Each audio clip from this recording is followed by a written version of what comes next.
You know, Hi. It's the Tuesday before Halloween. Welcome to. no, this isn't before Halloween. This is just for funsies. Yes, that's the way we I normally spilled water do. over myself. Oh no. Giant We do this baby. every week at meeting. We all dress up in our own costumes. Yeah. That's what happens with regularity. Secretly, I'm just the Joker, and Anthony's a giant baby. I'm actually a man who chooses to dress like a baby. Man baby. Mhm. Man baby. Who said that? Drum, Wasn't that Arnold Schwarzenegger that said something like that? Man, baby. Yeah. I have no clue. Drum, who are you? I enjoy Candyland way too much. I am I the love gingerbread Candyland. man. And do not mind me if you see me snacking a little bit as well. Lisa, who are you? How much food I have came no with my idea. costume? My costume did not come in, so I guess I'm the queen of them all. She's the queen of CLCI. No It options is. there. What are we talking about? We're talking about taboo, weird, and oddball coaching styles and techniques and business plans. That's why I thought it was appropriate that Today we could be weird, right? Today. Yeah, this is gonna be easy, laid back, weird. We're talking about the weirder side of coaching. I'm having some. There we go. Okay. And So just to beware, some You're back. adult content, not bad. It's just, we're going to be talking about some things that different kinds of niches that are out there. So some of it's going to be definitely adult terminology. Just a disclaimer out there. Now everybody's interested. I'm just kidding. Well, now that we did the disclaimer, we can also curse in our live because we already Oh. we're gonna drop F-bombs everywhere. Ah. So Okay. Brooke just disappeared. She absconded. So Yeah. let's talk about sort of the first sort of taboo topic in coaching: death and mourning. Yes. Well, what do we think about when we say taboo coaching? What does that mean really for you guys? Not frequently visited, as far as what majority of the coaches are wanting to call themselves. Okay. I would say stuff that's verboten, stuff that's you probably shouldn't coach about normally. Foreboding. If we're talking about death and mourning, that's really heavy for some people. You might want to see a therapist about a lot of the topics involved in death and mourning. But some of the stuff we read suggests otherwise. There's a lot of practical, goal-oriented stuff that people need coaching on as far as death is concerned, like who's going to take care of an estate. So they call that a grieving coach sometimes. There's a plentiful of grieving. There's plenty of. I'm talking about the folks who are reaching out to the afterlife. Essentially. Right? Oh. I actually took an entire. We're talking woo-woo language now. It's also if we want to get serious, also though is a little bit if there is some taboo behind the concept of coaching anybody, really selling services to anybody who is in mourning, because it is a space that is where somebody might be easily manipulated. So funeral directors. Oh my goodness. Yeah. But they serve a purpose. But then maybe they do. I don't know. I've heard a lot of horror stories of funeral directors like guilting people, like, "Hey, like you should probably get the better coffin," Oh my god, one. So if we're talking about what you just talked about, Brooke, about reaching out to the dead and coaching in that way, that I find very unethical. But helping somebody through the mourning and everything, not at all unethical at all. But yes, if that's where it gets a little gray area, is the are you contacting the other side element kind of thing. We're life coaches, not death coaches. Death coach. That's the name of my metal band. See, where it kind of blurs the line though is like if you're like a religious coach, for example, like we have. There's a weird line there. There's a lot of Christian coaches out there and other religions out there. So where you draw the line of coaching for the dead or mourning might overlap with somebody's spiritual practice. Where in that case, it's probably more okay. Yeah. But if I'm charging people $5,000 to talk to their departed loved ones, then that's a no-go for me. That's where you draw the line. It's a space that's hard to traverse, right? It is. Mm-hmm. I would say, ideally, what you as a coach are looking to do is serve your client, right? And if your client comes to you for that specific niche, I couldn't say that, it definitely is taboo, but again, you're serving your client something they're subscribing to. True. And that's the question. It's a weird fuzzy line because but when are you coaching and when are you not coaching, right? At that point. Because if we're talking strictly ICF coaching, we got to be forward oriented and goal minded. A lot of the death and mourning coaches I've seen online don't focus in that space. They talk about healing and they talk about trauma and sort of more in depth the grieving process, which feels on the borderline of to me. The queen left. Queen's gone. That to me is what comes to mind when I hear taboos of coaching, is when you are no longer coaching, when you're moving into that space that you were kind of mentioning. Well, and that's what the big headline of this is, that we're going to be talking. This is a lot of non-ICF space, right? Mm-hmm. This is a lot of other space that we're in. So big. The other caveat is when we talk about this, it's probably a lot of times not going to be in the realm of what ICF would call straightforward. Now I think about it, it's more so it's just taboo not to be ICF. Don't do it. Yeah, pretty much, right? That's probably more of the issue here, is that it becomes something that's not really coaching as we agree upon. And if you disagree, tell us. Go ahead. Go post in the comments. I dare you. Someone said I'm a death coach. But I'm assuming, I could be wrong now, that it's you're helping people move forward through that space of and doing what coaches do. So also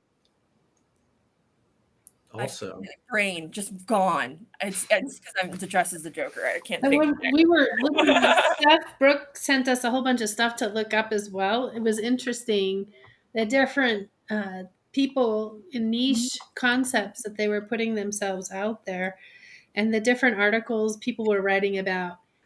Some that had absolutely no clue what being a certified life coach is about, and then others touting all kinds of amazing things. It was kind of interesting. Now let's move out of the death realm. Let's talk about cuddle coaching. Can we talk about cuddle coaching for a minute? I had a really thing. Honestly, that was the first thing back in because I became a cuddle coach in 2011. So around 2009, 2008, I heard something about that. And I'm like, what in the world? There's a cuddle coaching. And these are people, there's a big line we have to walk here in the cuddle coaching space. Because is it genuinely, I think somatic coaching, things like that, are these things really coaching? What point are you crossing when you're actually cuddling with somebody? Is that no longer coaching? Come on. Well, really, I think you're not coaching. it's I think, as weird as it is, it also sounds very funny, and I would like to try it as a joke. But as weird as it is it just kind of seems like a medium to facilitate coaching. Yes, it does. That's all it is. If you, the cuddler, and the cuddly both agree that this is all it is. This is the activity we participate in while we coach. They have a big I don't see anything wrong with it, compared to coaching, when you're going for a walk with your client, or coaching in a different location, or doing exercising and coaching at the same time. Yeah. I don't see that much of a difference. It's just there's so many things that could go south. There's so many. Contracts are critical. I think in this space, very critical. Just think about are they actually sleeping with them? Is my next question. Do they actually sleep with the clients, or are they just cuddling them? No, they're cuddling and coaching. They're having a coaching session. I'm just gonna hold you while we talk. Yeah. Well, okay, I can see that. I mean, especially for maybe folks that have like some kind of thing around being touched or Holding, something like that. You Yeah, know, that could where be. light petting.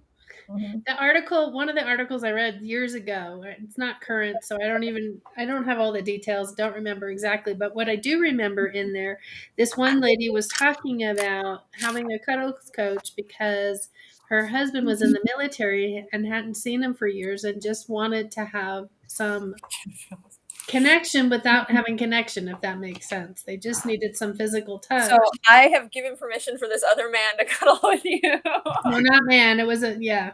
That was a woman. Okay. Yeah. Well, of course he's into it. I mean, but not that that's any better necessarily, but okay, reminding you guys that we said this is adult conversation. I was Oh, about to say, like, there's a lot of stories where that goes the other way when somebody's looking for comfort while their spouse is away. But I suppose yeah. cuddling I mean, I guess that's a more acceptable, honest, and straightforward way to do things. Where's the coaching coming in, though? Is my really my question. Is no, like you cuddle and talk at the same time. Yeah, there wasn't talking in this space. yeah, in the one you're speaking of. Yeah, not the one I was talking about. But I mean, I can see that happening, but not in this particular example. Definitely not a virtual option in the cuddle coaching space. It's actually funny that one article of the guy, I sent a photo of the guy just like staring on his homepage. He says there's virtual and online options as well. So how do you virtually cuddle someone? Like this.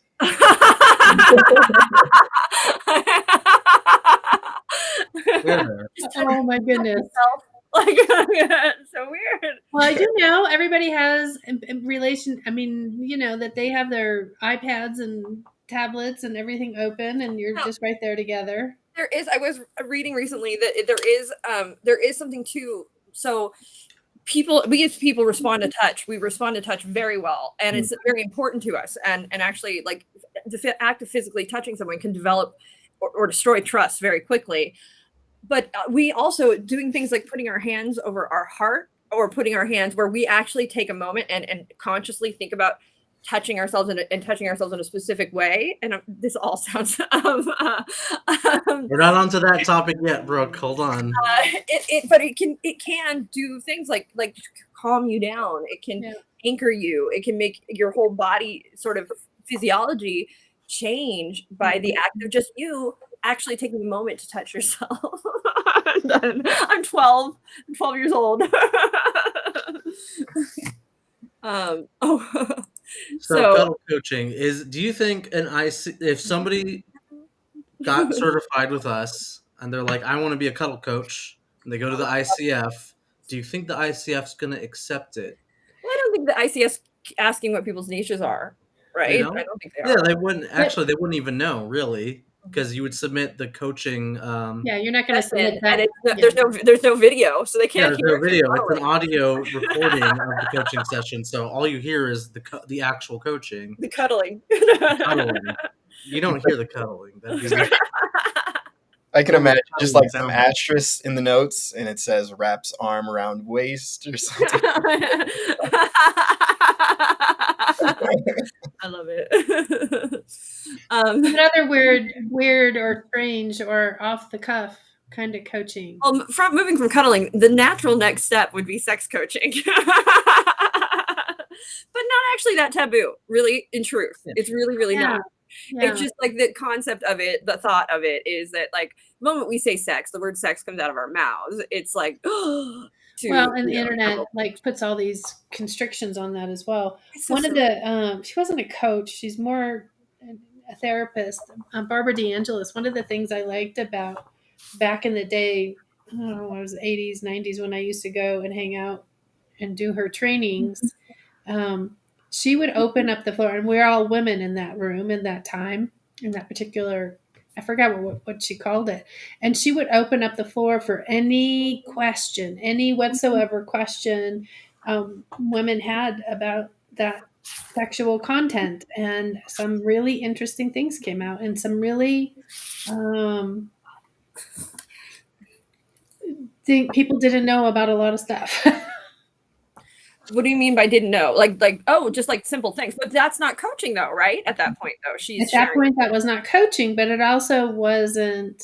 That's a teaching moment. Yeah. Mm-hmm. But Yeah. was it a coaching session that this happened in, or was this like some other sort It was of group coaching. I context? think. Yeah, it's like a question answer, frequently asked question in that world. But what Or could maybe mean, not frequently I'd asked say that's question, an like- but example of what coaching would be for so if I'm a client, I'm coming in and I want to be coached in something in the sex department. What kind of sex related, goals, topics might I bring? Maybe it's that I have an aversion. Maybe it's that I have an aversion to being physical with people, and yeah. I want to be coached through that process to a space where I can comfortably be that with somebody. Maybe it's a libido thing. Maybe it's there's a number of things that could come into play, right? That's a very fine line to play with the therapy and Yes. trauma Well, aspect. maybe I want to explore new things. No. I have there's a bunch of new things in the sex department I'd like to explore, and I want a coach to help me make sure I do it and do it in a timely manner. Nice. And I can't even imagine. I would think that a lot of couples coaches that Yes. overlaps a lot with the Well, sex yeah. coaching because a But lot not that kind of interaction typically for. I think more of like there's a problem in the bedroom, whereas maybe one person is wanting more than the other person. How do we sort of resolve this dispute or Yeah, issue? That's And usually the Use conversation. coaching to Yeah. sort of Honestly, it's something that comes up in marriage and in all of that, though, right? It's not to be heard of. Lisa, you should be able to attest to such things. Yeah. I mean, There's a lot of though. There is one big element here that we're not considering, and that is there's a realm of shame that comes with sex. There's a lot. Shame can very much be wrapped around and involved in that space. And I Sometimes it's a I good know a thing. coach that she is basically like a gender neutral coach. She's about breaking the bounds of gender when it comes to sexuality, because a lot of times we play roles. And it's about how you can be any role you want and exploring that. That's sort of her format, and it's a different kind of thing. But she deals with a lot of people who have a lot of shame, like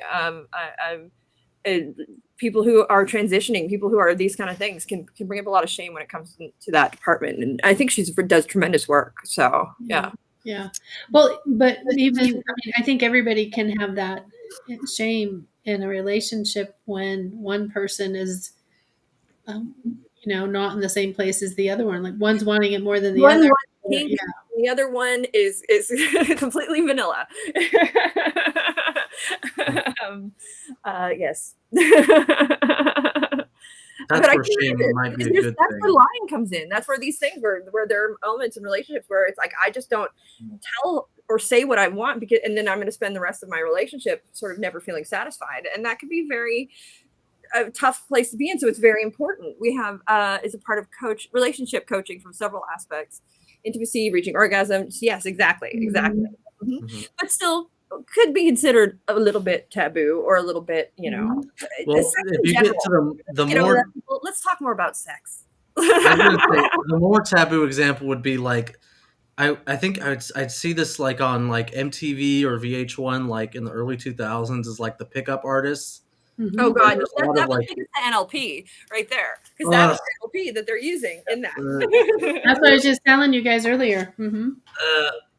But I would see that a lot where it's like, oh, like I'm a sex coach, but more like a pickup artist coach, and I help virgins who've never, virgin men in their like late 20s and 30s, like go out. Well, they need to, get some. That's what that book was that I was telling you about. That was which is what the pickup artist is based on. Is that book? Yeah. Was that the name of it? Was that I can't remember. Was that the name of it? No, they did a show on TV. I think it's called these. It's not called The Secret. It's called. And he would give them like ridiculous hats to wear. Yeah. It was a journalist who went in to experiment. He had heard about this group and basically infiltrated it and followed their lead. I totally cannot remember the name of it. I love that. I once met a coach who was a relationship coach for BDSM couples. there's a lot that goes on in that world, in that space, in the sense that it's a lot of trust has to happen, and there's not a lot of respect. And I could see why some coaching would be a good thing for sure. Absolutely. I mean, that's your niche. There's no shame, no harm to it. Do it. I'm all for it. Like, I love weird, and the more the merrier. Well, that takes us into this realm, which this is kind of taboo for us to be talking about being taboo, because I have even gotten into, not arguments, but had discussions with folks who very much ascribe to this. So when we go and talk about these things, we're not having a judgment here. We're not saying that it's good or bad. We're not saying that you should or you shouldn't. We're simply discussing what it is, how it works, and what our thoughts are. But it is not a judgment on anybody, but or the things that they hold to be true. So the reason I say this is NLP, because the folks who are NLPers are very, very hardcore NLPers, but it has essentially been debunked as a pseudoscience. And so it's an interesting space to be in, but it's also sort of based in manipulation. Like, the whole thing it's centered around manipulating people and using your word, your language, and your linguistics to manipulate a situation. And so to me, that is a very kind of taboo space to be in, especially as a coach, right? Thoughts? I was going to ask, couldn't lying just be NLP? Like, I'm using language to deceive someone. Is that? Well, I don't think that's the definition of NLP. NLP is not, the definition is not using language to, well, you said manipulate somebody. I don't think manipulation is in the definition of NLP, but in my definition, it kind of is implied in some ways, though, really and genuinely is, because it's about changing the way you think, the way others think, act, or behave, using words, a lot of times not with their knowledge, which is weird. Right. Well, that's kind of the thing. When you're going to an NLP practitioner, you are in a new word. You are aware that you're going to an NLP practitioner. When someone is secretly trying to manipulate you, I'm trying to find that book that I'm not proud to have read, but it actually gave me a really different insight to what that was for that experience. But when you're going to a practitioner, it's a form in that sense where you're doing a self-hypnosis exchange where that NLP practitioner is leading you. They call it Jedi mind tricks. Well, yes. Okay. Learning NLP is like learning the language of your mind. This is from NLP.com. Let's make it simpler. So the way they break it down, they go, no, neuro means this is the physical components of your emotional and mental well-being, your brain, essentially. Linguistics is the way you speak or communicate, and programming is perceiving your mind as an internal operating system. Programming is the way the way our past experiences, thought, emotions affect all our lives. So it's taking the programming and then you rewiring the program, essentially. They're trying to rewire the connection. The thing is, people do often use this. There is a whole faction or portion of this that is centered around using it to your own gain, right? Like using it so that you can be successful, so that you can make millions of dollars, that you can get all the women in the world you want. Like, this is a thing that circles around this concept of NLP, and therefore making it, in my eyes, something that is pretty taboo. In my mind, it makes it so that you're over-promising and probably going to under-deliver. Yeah. Whereas if we just bare bones coaching, we don't promise anything. We're going to try to have a conversation to get you on track for a certain goal in mind. We don't appeal to or pretend to appeal to like some sort of scientific like understanding as far as like ICF coaching goes. Whereas NLP back in the 70s, they tried to scientifically prove this. And there's a lot of debate going on since the 70s whether or not you could actually prove any of their claims. I have my biases towards that, but there is controversy in the scientific community about if NLP is even factual or not. Well, it is. I mean, I think that though it has been pretty much debunked as a pseudoscience at this point. Like, there's an official. They've officially called it, deemed it a pseudoscience. Yeah. I'm almost 100% certain. I will double check right now. You don't need to check. But it's now that's not to say we're not discounting things completely. It's not to say there aren't areas that they have that there's truth in all of it. It's not to say, that there are things to be learned in this space as well. Oh my gosh, there is indeed. If the importance of language in terms of a person's like thought patterns, there's a lot of studies in the linguistics field that suggest that there is like a linguistic determinism, sort of like what language you learn sort of affects the way you view reality. So people who learn English and exclusively English are going to think completely differently from people who learn Chinese, not even on the basis of the culture, just the language and the words that you use. You're going to think and interpret reality differently. Kind of like how I think a lot of people say, like, the Eskimos and Inuit people have like 30 different words for snow. Mm-hmm. Yes. Well, us English speakers, we got a few, like 2 or 3 words for snow: wet snow and sleety snow and hard snow and dry snow. Hard snow.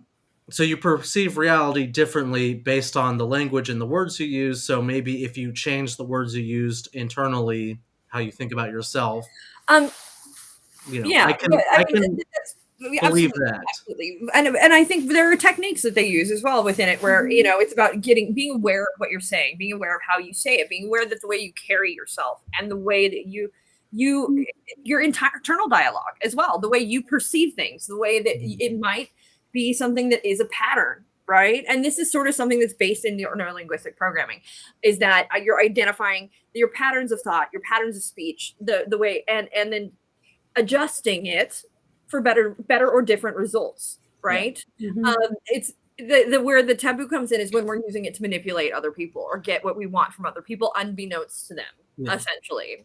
And it's also the hypnosis side of it and the subconscious side of NLP is where that's the unbeknownst to them part, right? Yeah, it's hard to prove that. Whereas you have sort of other techniques like cognitive behavioral therapy, which has a lot of overlap, but that's more of the psychology side, where there's a lot more proven results and you're consciously making decisions. It's not like this sort of underhanded subconscious, like, skullduggery. Skullduggery! Trying to consciously choose what you do and say and then reinforce that behavior for positive results. So I mean, that's moving out that, I mean, we're saying the pickup artist side of things, no matter what, all of these things are not really coaching. So let's just always return to that. This is not actually genuinely coaching. So right. Anything to deal with that manipulation that is not chosen. The element that would be coaching with it, that could be coaching, is that if you are listening to the way your client speaks and you use their language back at them. So if your client is somebody who responds to visual cues, so you choose to use visual cues within your coaching to relate to them, and that is not manipulation. That's speaking the same language, but it is something in the NLP space. I think there's also some visualization stuff that they do. There's lots of things that you can do within it, modalities where there's things to be learned. Moving out of the NLP space. Oh, I want to touch back on the sex coaching thing one more time because I read something interesting and I forgot to bring it up. Is sex workers getting sex coaching certification is something I read on one of the sites that you put. I found it. Can you be a sex worker and coach at the same time? Well, not at the same. You can't be coaching your clients. Your other clients. I have a story there. I was in Las Vegas for an event, and Lisa, what happens in Las Vegas stays in Las Vegas. No, but they called themselves a couples coach. Oh, and they were swingers? Well, I was sitting. It was early. I mean, who gets up early in Vegas? You stay up till early hours. Well, I'm up at 7. I'm at this restaurant. I'm all by myself. Maybe way over in the corner is another person, and all of a sudden, these 2 people come up and like stand above me. Like I'm sitting, and they're one's on one side, one's on the other. I'm like, what? We're here for the convention, are you? I'm like, well, yes. What convention are you here for? The sex workers convention. I went, oh, may we sit with you? I go, well, I'm not with that convention, but yeah, go ahead and sit with me. And so we started exchanging the information about, and they showed me this big old magazine. I mean, it was like an incredible magazine. If it wasn't about sex workers, I mean, it was really interesting. So we were chit-chatting and going Why on. does it not, I think it would be more interesting because it's about sex workers. Yeah. I was speaking to them about what I do. I'm a couples coach. And one of them goes, whoa, I'm a couples coach too. I go, not in the same way.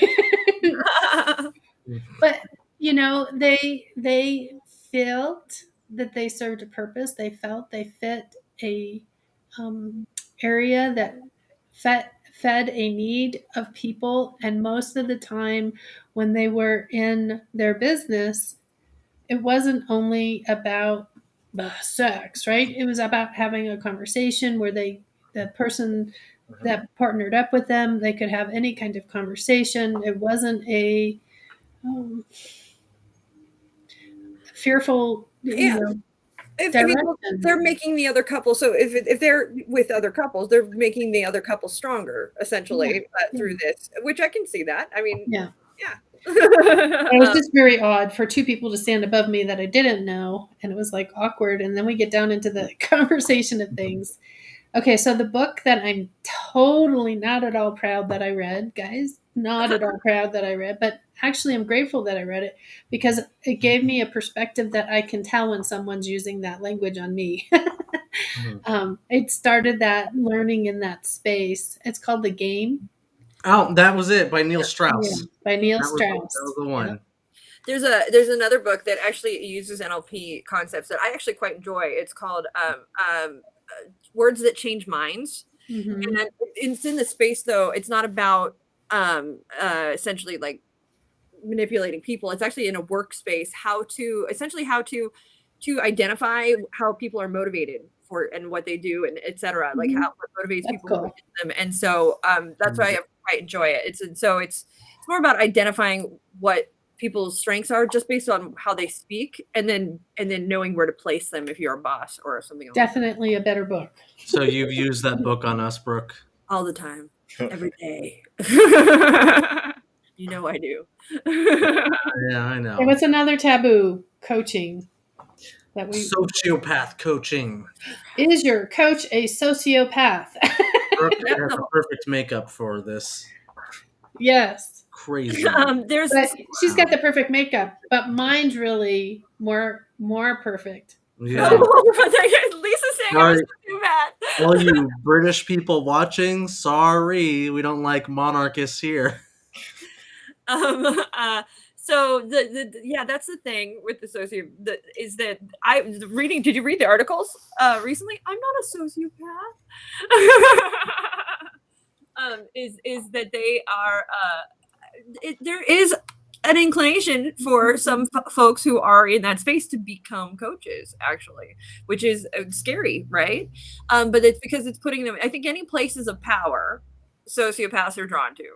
A lot of them are. Not power all. And money. And coaching technically is not a place of power, but they build it into it. But when you look at like the Tony Robbins and you look at the big name folk that are out there, and they appear to have a great deal of influence and power over other people, and they also that's true. be able to get whatever they want whenever they want, and that is very alluring to somebody with that kind of with a means to an end, which is what really, truly, in truth, a sociopath is a human being with a mean to an end, and they don't consider other human beings in walking that path and getting what they want. The moment you're in your way, they don't care. They're going to do what they need to get back past you and get what they want with no regard.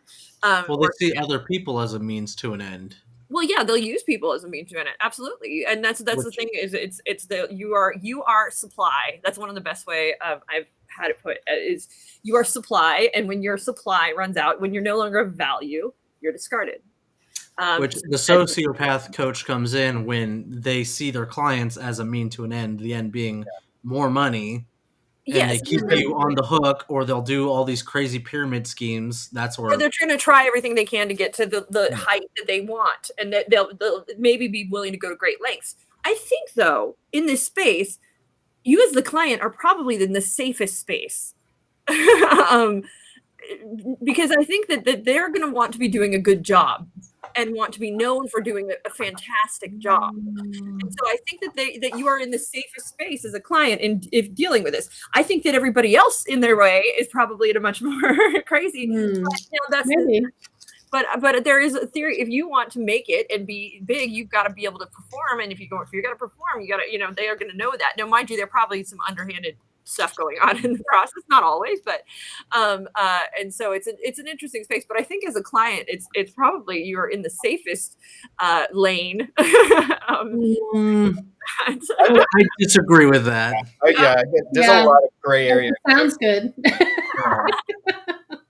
I feel like there's a lot of space for someone to pull a fast one over you if you're. Yeah, well, I mean, that's as far as coaching is concerned. There's a lot of gray area there where, again, I think a sociopath coach is going to be the coach who tries to keep you on the hook and keep trying to coach you, even though you don't really need the coaching anymore. Yes. They're going to do everything they can to keep their income stream coming they'll serve in. themselves. Yeah, first. Yes, absolutely. So they're going to keep you dependent, is what you're saying. Yeah, they're going to try to foster codependency, and they're not going to give a damn about you because they're sociopaths. So you're just an income stream to them. So now that brings me up another thing, though. So just thinking here, right? We are supposed to remain relatively neutral. Yeah. And not care so much. We can't care too much about. So in some ways, we ask our coaches to be a little more sociopathic. I don't know if being neutral is being sociopathic, though. No. Well, I mean, but not to have an emotional attachment, not to have. I see what you're saying. Not to be, not to care how your client is doing once they've left the bounds of the thing, but to worry about your own life. These are all things that are kind of playing in that space a bit, because we can't be overly empathetic. We can't be crying with them. We can't be, worried about what's going on with them. That would be something we would categorically tell our coaches not to do, right? Yeah, I think, though, because it comes with a reason, there's a reason for you in doing so. It kind of separates you away from that definition of sociopath, rather than you just going in and just simply not caring. How do you think that they don't have their reasons? Self-centered reasons, though. I don't know. The difference. Yeah.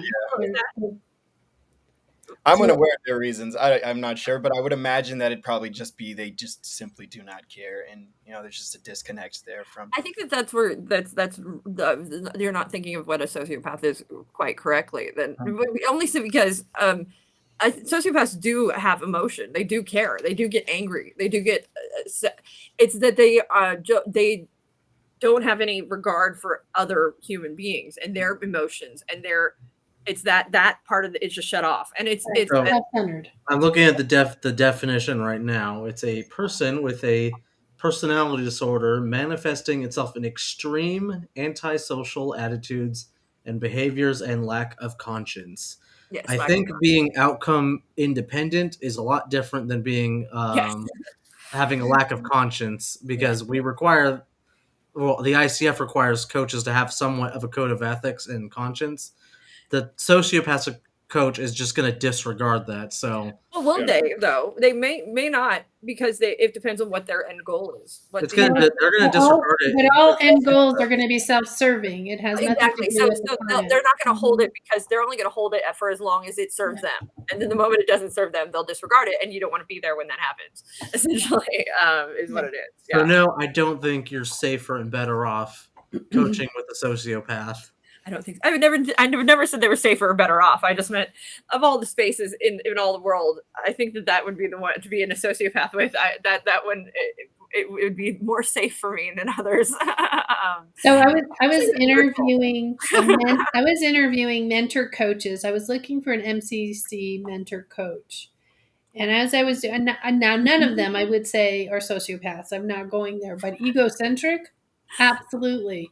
whenever I called one of them, not all of them, but some of them, they had this, I'm lucky I got a hold of them. I'm lucky that they're even talking to me. And I'm like, and and all of this, and a bag of rice or something. I don't know. I want a down to earth person. I don't want to talk to someone who's all on themselves. Well, so on that note, so there's also this sort of fact of coaching, or of in this space where it's about coaching, not the sociopath, but this concept of I can do anything. There's genius coaching. There's when we talk about goal setting and huge out of this world goals, and then being in love with yourself and having the confidence and having that realm. I'm being, of course, devil's advocate as per usual in this. It can start to push itself to that realm of sort of like, well, at what point are we being narcissistic and just really thinking about us, and when instead of more altruistic and approaching being happy with what you have, essentially, and that there's a kind of weird taboo space that goes on there, right? That this concept of ego and coaching sort of is in many ways ego driven. Whereas that might be there are other cultures and other realms where that ego, that wanting, is sort of frowned on. Yeah. So I think the taboo in the coaching realm is like the motivational coaches, or like the cheerleader coaches, who are just like there to just pump you up and just feed you full of narcissism and ego and just send you off. Like, they don't really work on a goal. They're just like, yeah, you can do it. You're awesome. And like, you're the most awesome person in the world. Now go out there, be awesome. Like, that's not. I think that I don't there's a huge deal with that. I think a lot of the taboo that comes along with that is relative to how you're starting to treat other people in that space. I think when you can start, obviously when you're a narcissist to others, I mean, I think we should all be great to ourselves, talk us up as often as possible. Amen. But when it comes to, you seeing yourself, again, when ego gets in the way, seeing yourself above others, that's when the taboo really steps in. Well, and I think, that's the whole thing. I think though too, that even though we're working towards goals, like everybody, we as people have to do things. Like otherwise we would just be sitting. Like we live a life. It is finite. There's a certain amount of time. There are a lot of times things we want to accomplish within that time. And the closer you get to the end of that time, the more you are aware of the time. And so I think that's where this starts to come in, is it's not so much about an egocentric kind of thing, like I've got to be amazing, I've got to be fantastic, as much as it is I only have a certain amount of time to get certain things done, and I'd like to be more focused, and that's I think that looking at it that way kind of takes the ego out, as much as most people, I think, approaching it would be. It's not about making somebody amazing and $1 billion, or become this 6-figure, what have you. It's about I've only got so much time, and I'd like to be productive. Yeah. So, yeah. Mm-hmm. Thoughts, man, baby. Sorry, I thought somebody was knocking at my door for a second, so I got a little bit distracted. Like, No, I'm not going to do that. I consider like a cat. Half a second, but I'm not going to go freak out my neighbors.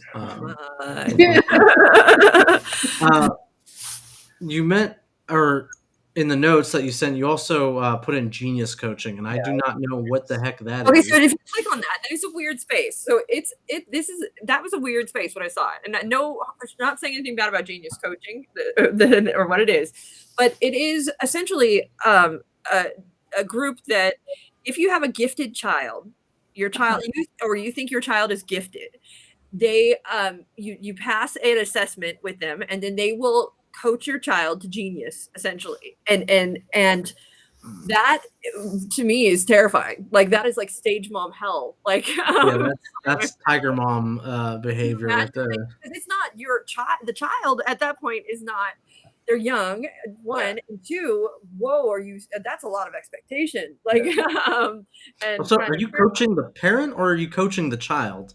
You're coaching both, the whole family, the child and the parents. The whole unit is being coached to genius. Yeah, talk about not being attached to results. That's definitely, that is like, whoa. Yeah. It's like, my goodness, a little scary. I mean, I just think scary for the kids, because that's a lot of expectation to be putting on anybody's shoulders. Like, but I'm again, no judgment whatsoever. I just, at first glance, that's the first thing that went through my head. I was like, whoa, because that's scary. This one says, is a dynamic resource to help your child overcome challenges, build on your innate talents and strengths and realize all that is possible. That's a coach, but I think when you put the label genius in front of it, there's a lot of expectation that comes. Gives a different perspective, right? At, like, what age is it appropriate to be coaching somebody? That's what I was going to ask, because you can coach teenagers. Mm-hmm. Yeah, like you'd have the permission of the parents, and you'd be working with the parent. A 9-year-old, like, you know that somebody's got an agenda. I'm just saying, like, there's an adult with an agenda in there somewhere. And that, to me, takes it out of coaching. Am I wrong? Or the agenda is not the kid's agenda. Well, not setting. I want to go eat cookies and hang out with my friends. Yeah. You gotta assume that's what's coming out of that coaching session, right? If they're truly coaching them. So, yeah. Like, how is a kid setting the session contract? Also, that's what I'm reading right now. In this one, it says, we speak their language first, play, and then we build trust. First we garner their trust, and then we manipulate. Yeah. And then we talk about their concerns. Okay. And then we encourage them to stay out of the box and discover who they really are. So they've got the language there, right, for coaching, but I'm not exactly clear on where the genius comes in there. As someone who's a genius and dressed up as a baby, I don't approve. That's my take on it. My question is, how do you expect a kid to know who they really are? I mean, that's such a what weird. What if this kid is fine with being stupid and not a genius? What if they're like, no, I'd want to be a dumb person? I think it's a marketing term that attracts parents, but it looks like, at least what I'm looking at, is it looks more therapeutic than actually coaching in what I'm reading. I wonder what the assessment is, though. I'm curious about the assessment. Sure. I wonder if I'd be able to pass. But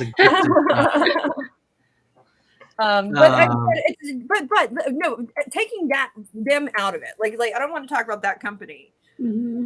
What age is it appropriate to start coaching somebody? I coach Cambria. Okay. But it's simple. It's not charging money to coach. Oh, well, I mean, it's my granddaughter, so that's not. But there are ways to help people, even young people, to have a different thought process.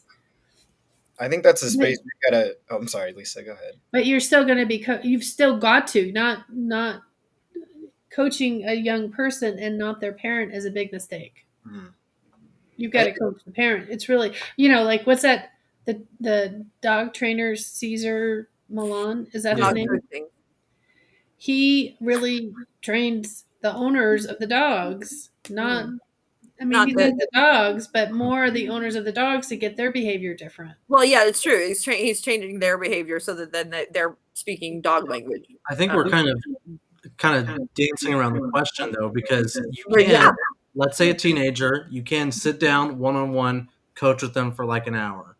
Yeah. How young could you go before that's sort of like... That's weird. I mean, genuinely. Weird or not even like productive. I think you got to use some intuition in that space. Just kind of like, if someone shouldn't be coached, they should be seeing a therapist. In this space. I think you got to. There's probably no clear-cut answer for that.